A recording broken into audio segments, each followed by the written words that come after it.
To our continuing coverage of the Pope's passing. Joining us now over the phone is Dr. Miles Pattenden. He's a historian of the Catholic Church at Oxford University. Good morning. Good morning.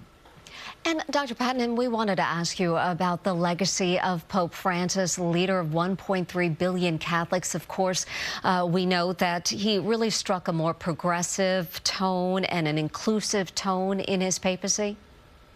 Yes, Pope Francis leaves a very large hole for the Church to fill. He was a very important pastoral leader over the past 12 years, and a lot of Catholics have come to appreciate the very personal nature of his papacy, the way in which he was able to express and articulate emotion and the importance of being Catholic in the world, and the teachings that the Church has for all the problems that we face in our lives. And he was very, very active in that way and in being seen to be about and to be a kind of pope for the people in a way that perhaps contrasted with his predecessor, Benedict XVI. Miles, can you talk about the last few months of Pope Francis's life? Obviously, he was in the hospital for an extended period of time. He was in grave condition at one point, made a miraculous recovery, made an appearance yesterday on Easter Sunday before his death this morning, of course. But what it was like for Pope Francis and the Catholic Church the last few months? Well, I can't necessarily speak for what it was like personally for Pope Francis. And we all saw the pictures of him over several months now. And it was very hard not to feel very moved by the very obvious suffering that he was undergoing and the dignity with which he bore the final illness that consumed the last 2 or 3 months of his life.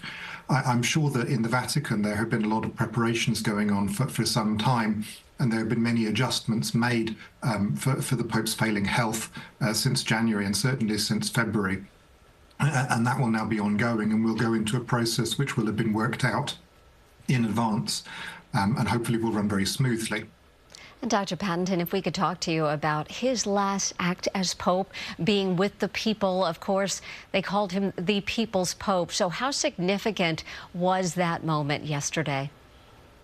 Well, I think it shows the essence of Pope Francis, as you say, as a people's pope, as a man who saw his role as pope as being very, very much a pastoral mission to unite all the Catholic faithful all around the world. And that's why I think it was so significant that he clearly willed himself to go through what must have been for him very arduous ceremonies and liturgies yesterday, to appear in public, to at least read part of his greeting to the Catholic faithful. And clearly the effort of that was too much for him.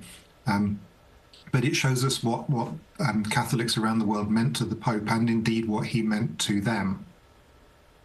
Miles, thank you very much for taking a few moments for us this morning. We appreciate it. Thank you.